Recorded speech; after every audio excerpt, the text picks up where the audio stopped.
Welcome to the Dan Casper Show podcast, your chance to catch the full show anytime, anywhere. If you missed it live on the radio, no worries. We've got you covered with all the sports talk, opinions, interviews, and conversations from the show. From the Packers to the Brewers to the biggest stories in sports and around Wisconsin, it's all right here. This is the Dan Casper Show podcast. Third quarter tipping off right now.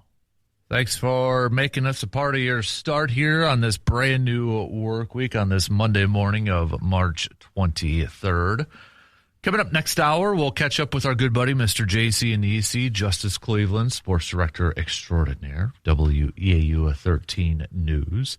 We'll do some local sports roundup with him, brought to you by Carpet City Flooring Center, as kind of in that transition season now with the boys' state basketball tournament now officially in the books. Winter sports season kind of, and wrapped up, and now we're off to spring sports. So Mother Nature help us out and dry out some things and get everything melted. And let's get to the baseball fields, softball fields, outdoor track and field, golf, tennis, all that track. Yeah, I said track and field, right? Yeah, track and field and soccer. So let's get to it. Mother Nature, help us out a little bit, all right? So JC will be joining us in the next hour. Still continuing to take your votes. I mean, we all got one, right? Who are your Wisconsin sports Mount Rushmore head coaches? Division I to the pros. Who you got? All right? Because I'm adding them. Taking them all in. I'm adding them. And by the end of the day, as voted on by you, the listeners, the voters, you will have created the Sports Talk 105.1 Wisconsin sports head coach Mount Rushmore. Top two vote getters right now are Lombardi and Mark Johnson, which I think we can probably almost like call it for that. That those two are going to be in. It seems like the race is between spots 3 and 4. Alvarez is in it. Bo Ryan is in it. Bob Johnson's in it. Mike Holmgren's in it. I would say those are probably the main 4. Just on the outside, we got like a Kelly Sheffield and Curly Lambeau. But who else? Al McGuire, forgot to mention him. Kind of on the outside looking into. Division I, Marquette. Don't forget about Marquette basketball back in its day either, guys and gals. So keep those picks coming. All right, my first 2 picks so far have been Vince Lombardi and Mark Johnson. So I'm with the majority so far. But my votes don't count for this. So looking forward to continuing to read some more of your picks and such. So what else? What else do we got here? We're going to get back to some more baseball talk here as well with opening day just a couple days away. Jacob Mizorowski is your opening day starter for the Brew Crew on Thursday. So we're asking, what are some of your projections for Jacob Mizorowski this season? What do you think are some baseline expectations, realistic baseline expectations for the Miz Kid? I like the Miz Kid better. I don't know what you like. I like the Miz Kid better. But what are some realistic goals and expectations that we should have for him entering his first full season as a starting pitcher for the Brewers? We know there's going to be some insane high expectations for a lot of people. But where's kind of that happy medium, or what's a realistic goal and option? Hit me up with your predictions and projections, all right?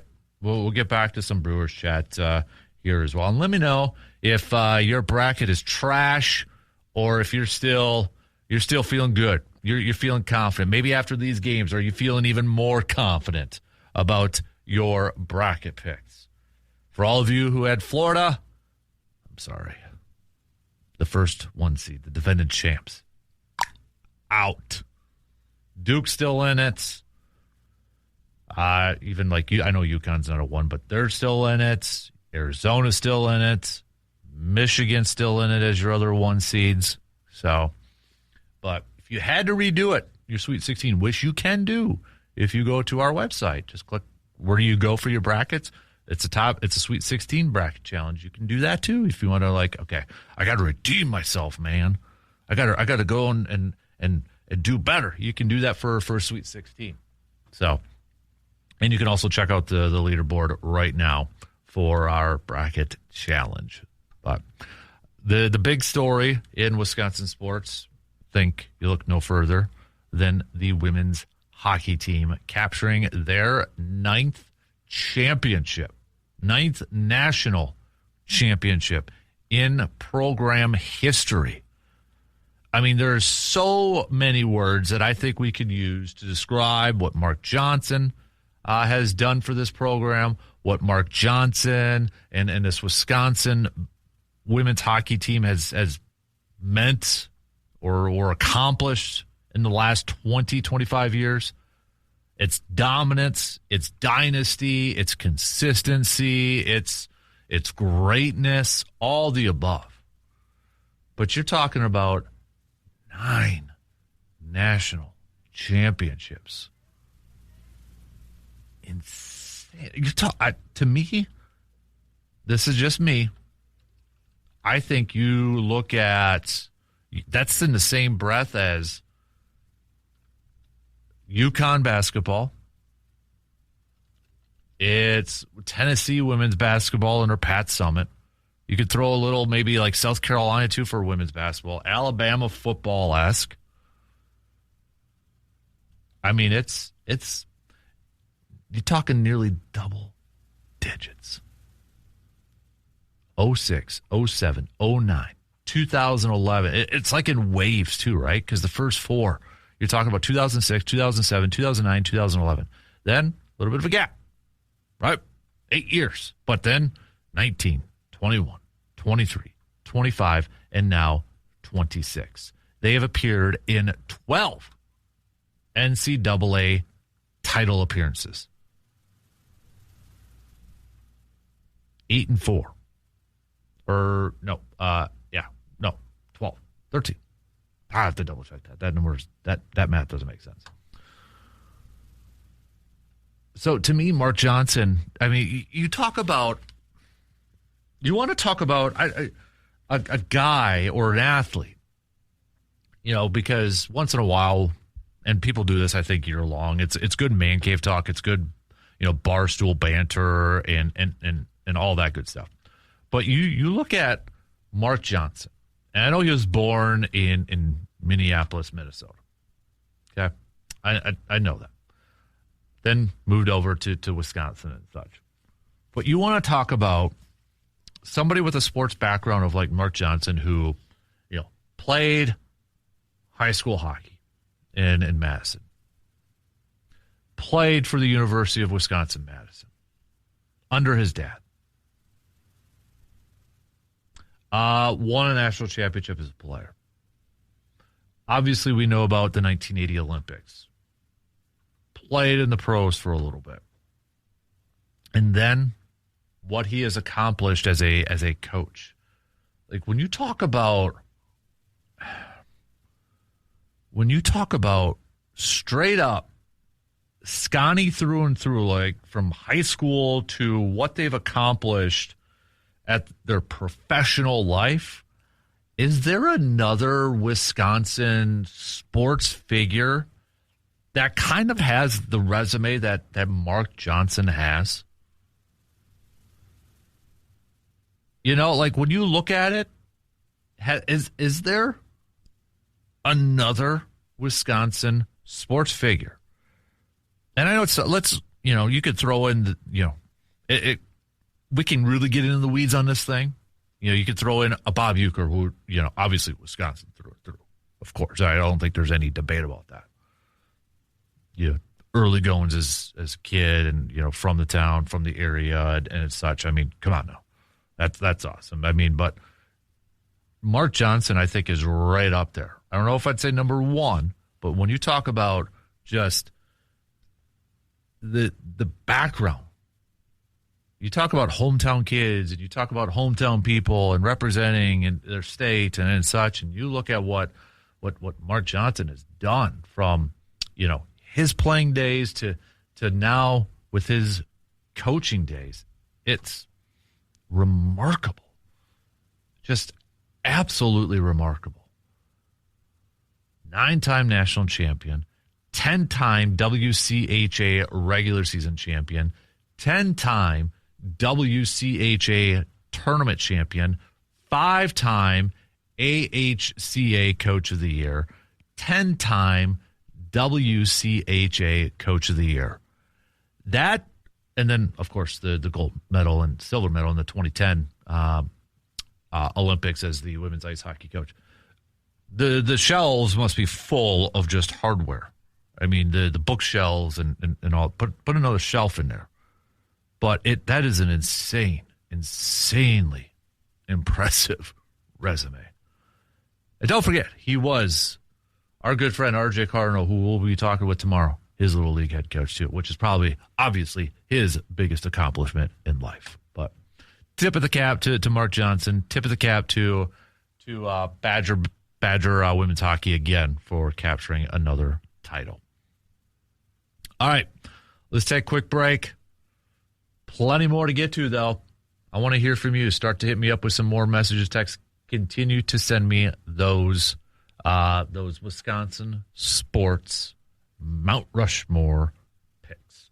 We'll take a quick break, and we're going to get to a little Glory Days brought to you by Summer Jam here in Eau Claire. Coming up after these quick words. When it comes to quality meat, you don't guess. You go right to the experts, and that's at Mike's Star Market in Eau Claire, where you're not just buying meat, but you are buying experience. Hand-cut steaks, fresh ground beef, house-made brats and sausages, thick-cut chops done exactly the way you like them. This is your neighborhood butcher shop where quality comes first and service still matters. Planning a cookout or stocking up for the week or looking for that perfect steak for dinner tonight? Well, hey, stop on in to Mike's Star Market in Eau Claire and taste the difference that a real butcher makes. Mike's Star Market, fresh, local, done right. And don't forget those Easter hams, too, with Easter coming up here really quick. Check out Mike's Star Market's Facebook page for more details. All right, so March Madness, how are those brackets looking? A few of you texting in and saying, not great, man. Not great. First hour, I threw out the idea, too. Can you root for the Big Ten now that Wisconsin's out of it? Do you have a problem rooting for the Big Ten to represent well in this tournament? And a wide majority of you saying yes. A couple of you saying no, but a wide majority of you saying yes, you don't have a problem kind of rooting for the Big Ten to do well in this tournament. And you look at it, you got a half dozen teams left in the Sweet 16 that represent the Big Ten. So on that, yeah, I was like, okay, not bad representation, right? Not bad. I mean, odds are, sure looks like at least one should be making the Final Four, I would think. But we know for sure one's going to be in the Elite Eight because of the Iowa and Nebraska matchup. So, but of all the teams that are left in the Sweet 16, which of the teams left maybe is kind of the biggest surprise to you? And I'll throw out the nominations because, I mean, in the East region, no, it shouldn't surprise anybody that it's Duke, St. John's, UConn, Michigan State. Iowa is definitely, I think, a surprise, taking down Florida. You throw in maybe Tennessee. I know, although Tennessee was kind of a popular pick too. Texas is definitely one in there, but also people had Texas going to the Sweet 16. You throw in Texas, though, because they were a play-in, and they just escaped NC State. They beat BYU. They beat Gonzaga. Now they've got Purdue on here. So do you wish this thing, though, had maybe some more Cinderellas in the Sweet 16? Because you look at Texas is the worst-seeded team in this thing at 11. Then you throw in Iowa coming in at number 9. And then Tennessee's at 6. Otherwise, it's pretty chalkish. When it comes to these tournaments to March Madness, do you prefer, let take away your favorite team in this thing, and for this topic, for this debate, do you prefer more Cinderellas? Would you like to see more Cinderellas? Or are you, because I've seen people say, I just want the best, the best. And I think you see that more when it comes to maybe the college football playoff, but you see it once in a while when it comes to the tournament. Would you rather have it be the best of the best? Like, I want to see chalk because those are the best teams and I want that champion to be the best team. Or would you rather have some crazy stuff happening? Remember 14. I still think Wisconsin, if one of the Harrison twins doesn't hit that three to win it, Wisconsin goes to the national championship. In the year before, they beat UConn for the national championship. But that was an 8-7. Yeah, it's UConn and Kentucky, but they weren't the UConn and Kentucky that you kind of think about. 8 and 7 seeds between the two. I like a little Cinderella. Why not? It makes it unique. It makes it different. Yeah. I mean, if we get a chance like it was a few years ago where it's North Carolina versus Duke in the Final Four, oh, heck yeah, that's going to be an awesome game to watch. But I like a little Cinderella mix in this thing, too. I don't think there's anything wrong with it. But, yeah. I get the case for both sides. I get, the side for some people saying, I just want to see the best get there. And, I don't want a national champion to be a double-digit seed who wasn't maybe the best team throughout the season and such. And I get it. But I also get, the cool thing of the underdog going there and winning it all, too. To me, that's what makes sports awesome, too, is that, hey, everybody's got a chance. You get into the playoffs, you get into the tournament, everybody's got a chance. Everybody's got a chance. That to me, is one of the beautiful things about the world of sports is you just get in, you give a team, you give an athlete a chance, let's see what they do with it. Give them that chance. It's like, the 2010-2011 Packers, for crying out loud. There's a video clip after the game, and they're in the locker room, and Aaron Rodgers is sitting at his locker taking his shoes off, and he's like, anything can happen. Anything can happen in the playoffs, and anything sure did happen in those playoffs with Green Bay winning the Super Bowl. So, yeah, I don't mind it. No team should apologize. Like Texas shouldn't apologize for being in the Sweet 16. Iowa shouldn't apologize for being in the Sweet 16.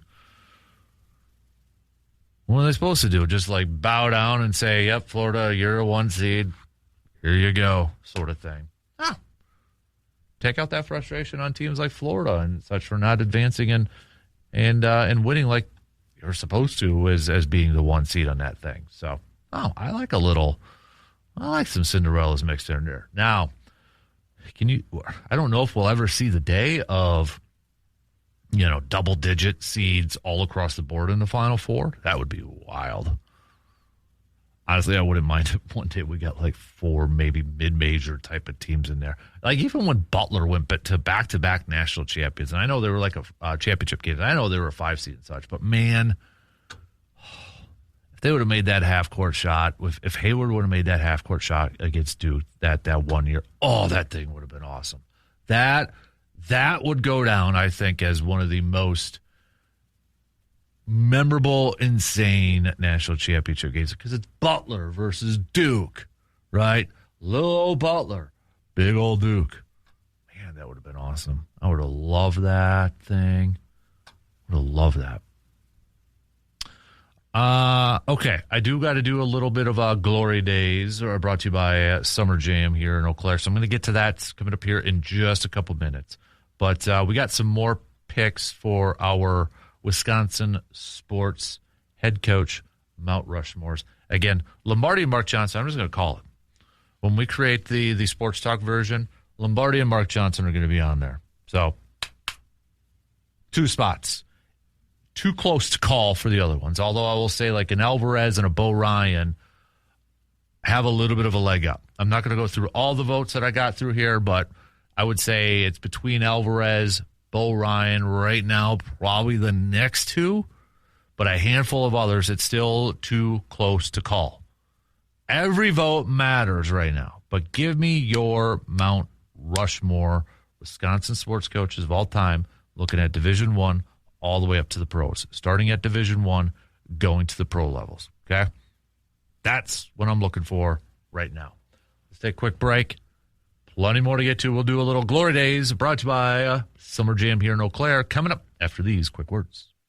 Tax season. Yeah, that's here right now. Get those taxes in, baby. And that refund check, hey, it's more than just some extra spending money. It's an opportunity, people. This year, why not invest it right where you live? Upgrade the home, upgrade the space that you have with some beautiful new flooring from Carpet City Flooring Center right here in Eau Claire. Whether you've been maybe dreaming about some warm, comfortable carpet, some durable luxury vinyl planks, maybe that innovative Rigid Max flooring, waterproof options might be good for this time of year too, right? Hey, your tax return can go a long ways towards transforming the look and feel of your home. And at Carpet City Flooring Center, you will find expert guidance, professional installation, and flooring options for every budget. Don't let that refund disappear on little things that you won't remember next month. Put it towards something that you will see and enjoy every single day.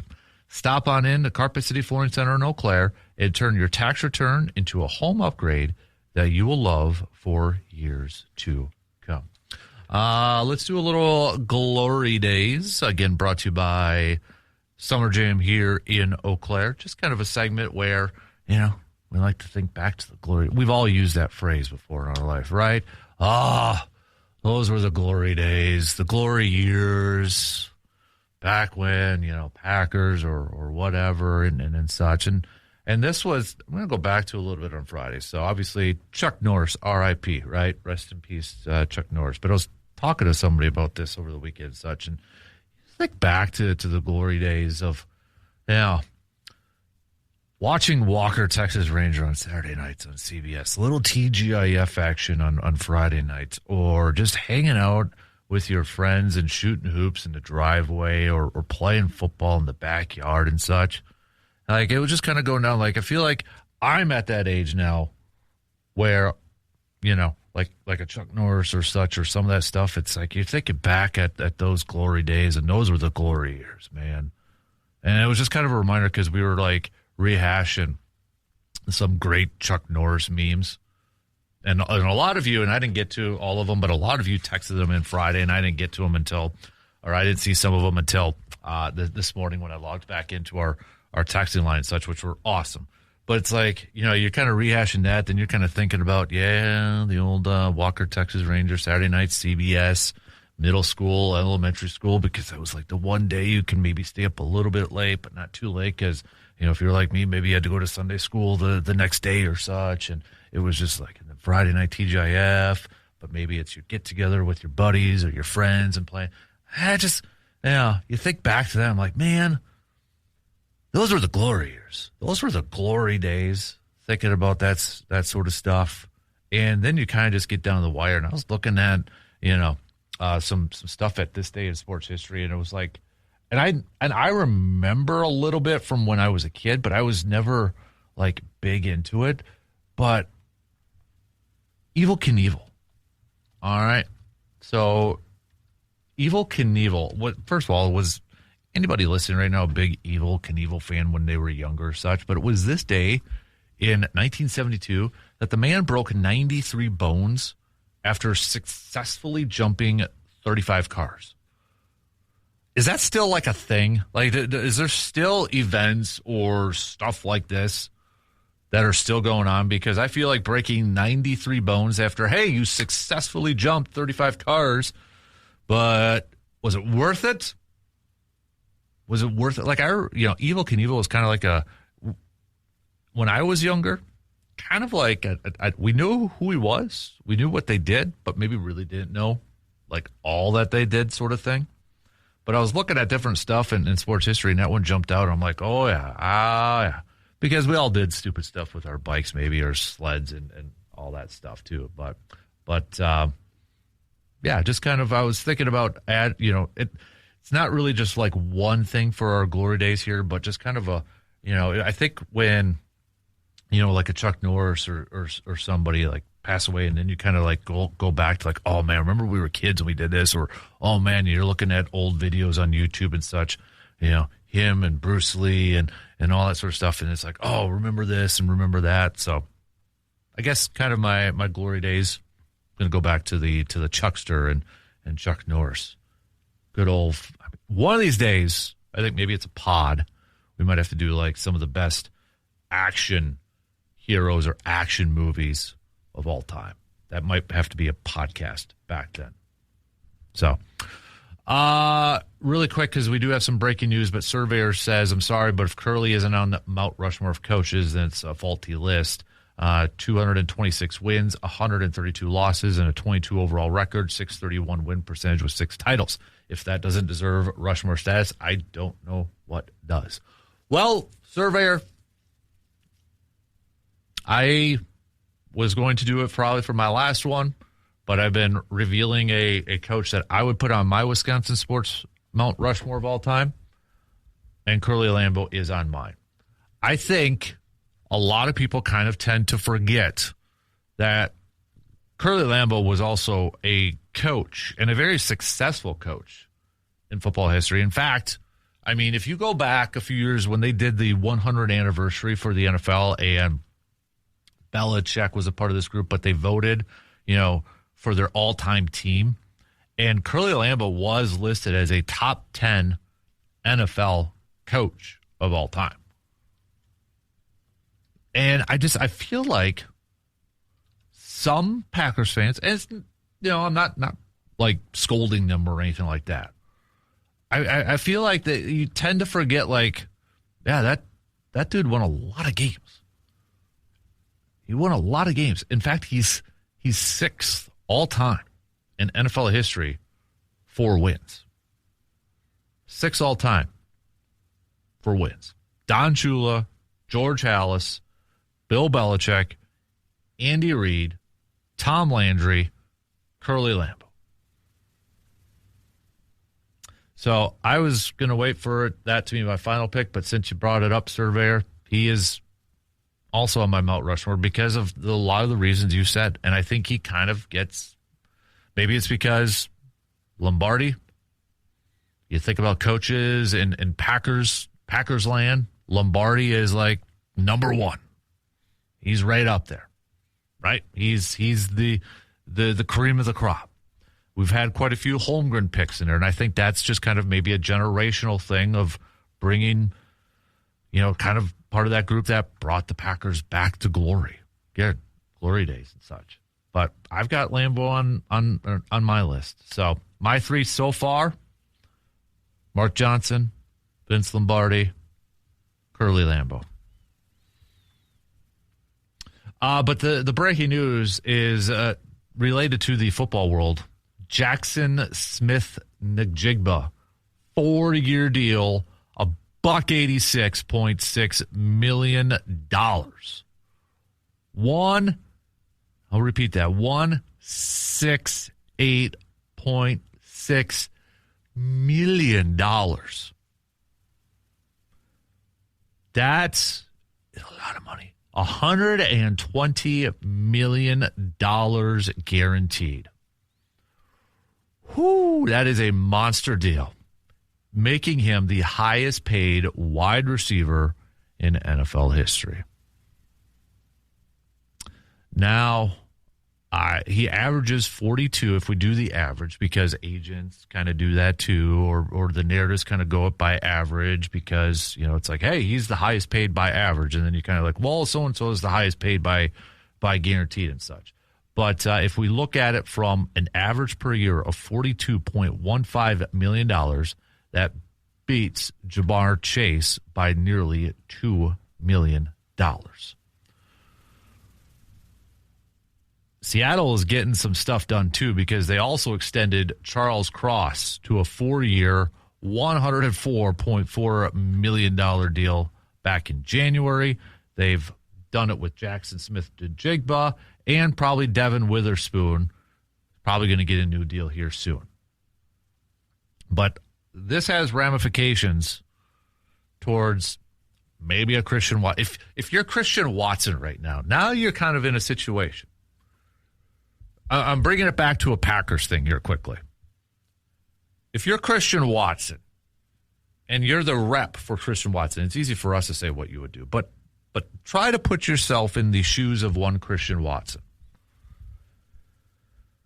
You're up for a potential new contract. You're coming off of a solid season for Green Bay where your stock is rising. Do you, and I'm sure Green Bay would love to come to an extension, come to a deal right now and try to lock him up for a few years. But if you're Watson, you have a decision to make. Let's say there is a deal out there. Like Green Bay's got a deal on the table, okay? You sign it, and you have that financial security because, let's face it, you have also been banged up and you've missed some time. Or do you bet on yourself? Do you say, you know what, when I came back, I had a solid season last year. I'm going to bet on myself this year, having my best season yet. And that in turn is going to make me a whole lot more cash. What do you do if you're like a guy like Christian Watson? Because now you got Puka is probably like looking at that deal. He's probably the happiest man outside of Jackson Smith-Njigba right now. Puka has got to be like the happiest man in the world. Because that's probably the new starting point for him in the Rams. It's like, all right, that's where we're going to at least start at. Or maybe even higher than that and where they settle near something like that. But it does, these deals have ramifications across the league, across, our teams and our favorite teams and such. And we were just talking about Jane Reed. Now, I don't think Jane Reed's going to be the highest paid wide receiver of any time. But even a number like that, what Jackson has now, it has trickle-down effects for other wide receivers. Because maybe you got teams like, okay, we can't afford that amount of money for that receiver, but it's going to boost the price for those next receivers, for those second-tier receivers. Because okay, you can't afford those guys. Well, hey, here's my guy. His price also went up a little bit, though, too. So it moves the needle for every wide receiver, not just the best of the best, but it moves the needle. It moves the price tag up for a lot of guys. Because other teams may want to try to go bargain shopping and try to cut ties. It's like, but those prices are still going to go up too. All right, we got to take our final break here. And then we're going to be into the fourth quarter already. We'll be right back in just a couple minutes to wrap up the third quarter after these quick words. When it comes to fresh, convenient, and delicious, Hy-Vee in Eau Claire has got you covered. From fresh produce and premium meats to bakery favorites and ready-to-go meals, everything you need is under one roof. Maybe planning some dinner tonight or grabbing lunch on the run, stocking up for the week. Hey, Hy-Vee makes it simple. A store that feels like your neighborhood market, just a little bit bigger.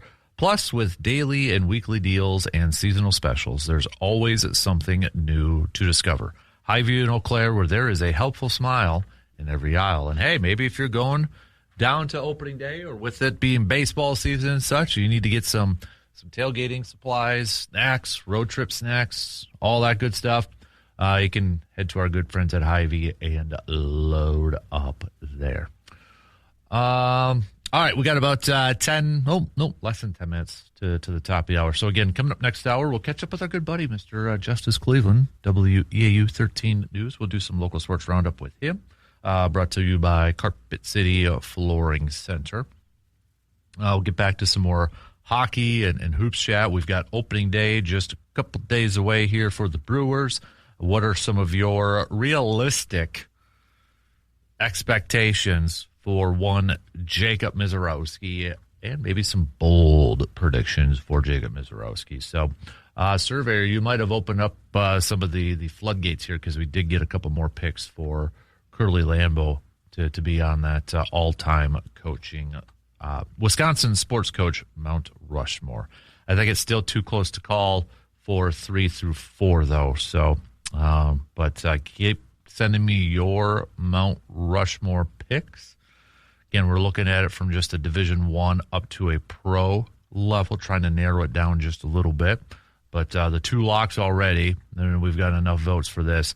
But the two locks have been Mark Johnson and Vince Lombardi. So, but continue to send me your entire Wisconsin sports all-time head coaching Mount Rushmore. So your top 4 Wisconsin sports coaches of all time from Division I on up. So we got a few more Brewers Nuggets on the texting line to get to here. Miz expectations, 100 and I'm kind of mostly just looking at innings and ERA because I feel like wins, losses for a starting pitcher now. I mean, it's, it's cool to see a starting pitcher go 20-5 or whatever, hit 20 wins and such. But I mean, so much now is dependent on whether a pitcher gets wins and losses based off of the offensive support they get. I mean, again, crying out loud, Paul Skeens last year, right? 500, was it 10-10, 11-10, whatever it was, and Jacob deGrom just a few years ago too. So I guess for me personally, I'm not looking so much at wins and losses for Mizorowski this year. But got Tim that said a little bit earlier, Mizorowski, $150 innings, 3.5 ERA, and that's kind of where I'm looking at for some predictions or for some expectations. Where's that line, like a realistic expectation in terms of inning counts, and ERA for the Miz? So $150, 3.5, did have double-digit wins on there too, had 15 wins. So we had Nick earlier also saying a 3 ERA with 160 innings pitched. And then Steve, we had one of our many Steves who chimes in, but Steve also said 155 innings and a 3.2 ERA. So if you want, please continue to send those on over via that Shoe Doctor's bullpen line with a quick text, or you can hit us up also on the Section 105 YouTube chat room. So we'll get back to some more baseball talk as we are just days away from opening day. Again, the Brewers, if you're looking at it, let me bring up the schedule. We do have a spring training game on the docket here for today that you'll be able to listen to on the radio dials. Trying to bring up the studio schedule here, but computer's acting a little bit slower here now too. Okay, so 6:40 first pitch, so coverage beginning at about 6:30 tonight. So just 2 more spring training games today, tomorrow. That's it. And then it's the White Sox, the home opener on Thursday. I think, honestly, the roster's pretty much set. Now we're just with these final 2 games, like, not going to win. Nobody gets hurt or nobody gets dinged up. So we can get into this season relatively healthy. I know Quinn Priester's banged up. A couple other pitchers banged up and such. We'll see about Brandon Woodruff. Even though he's not the opening day starter, is he going to be able to go here fairly soon and such? So, but that'd be my thing right now is like, can we just make sure that we're healthy getting into opening day and go unscathed through these last 2 spring training games and such. So, but okay. Also, we'll get back. How's your brackets looking? Again, trash it. Feeling great. Still, a lot of you on our Post Glass and Mirror 715 Speaks poll question. 70% of you saying trash it. Wide majority of you not feeling great about your brackets. Not feeling great about where you stand in your bracket challenges. So if you did enter our Sports Talk Bracket Challenge, you can check it out at our website. And if you're not on that first page of the leaderboard, just type your name in there, and it'll tell you what place you're in. Tied for a lot, but hey, I'll say this. If you still have your Final Four teams alive, you still got your national championship teams alive, you're still good, okay? You're in a good spot because I'll just say, looking at some of the leaders on that first page, looking at who they have in the championship games, there's some of them, they don't have teams alive anymore. So whoever they had for making it to the championship and such, there's a couple of them, at least from the few that I looked at, they don't have their championship teams alive anymore. So there's opportunity to move up. Even though we're in the Sweet 16 right now, there is plenty of opportunity to move up in that standings. And if you want to, maybe you want to rebound and then save face a little bit, there is a Sweet 16 bracket challenge also available. You just do the normal thing. Like you click where you did your bracket challenge, and you'll see a little tab that says 16, and then there's a Final Four one, but obviously we don't have the Final Four yet. But if you want to do the Sweet 16 one and maybe kind of save face a little bit, you can do that too. So, but we'll talk some more hoops coming up in the next hour. We'll talk some more baseball. We'll talk some more hockey as well, along with our local sports roundup that we'll get to. Continue to send me your Mount Rushmore of Wisconsin sports coaches of all time. All right, top 4, Division I through the pros. Because at the end of the day, I'll tabulate all the texts that we got or the messages on the video stream that we got, and we'll officially have the Sports Talk 105.1 Mount Rushmore of all-time head coaches in Wisconsin history, as voted on by you, the listener. 2 have already been on there. I'm calling it for the first 2. Plenty of votes. Vince and Mark Johnson. Those 2 are already on there. It's a competition for the final 2. Curly Lambeau, Mike Holmgren, Bo Ryan, Barry Alvarez, Bob Johnson, Al McGuire. I would say those are all the other coaches that are currently in the running. No Brewers coach, no Brewers managers on that list. But I did have a little fun in the first hour and just said, hey, if Pat Murphy and the Brewers win the World Series this year, does he automatically get vaulted? And it was a resounding yes. If the Brewers win the World Series with Pat Murphy as manager, he would automatically be put into the top 4. So, all right, shot clock's going to cut us off here. So we've got some news updates, and then we'll tip off the fourth quarter. We'll do some local sports again and kind of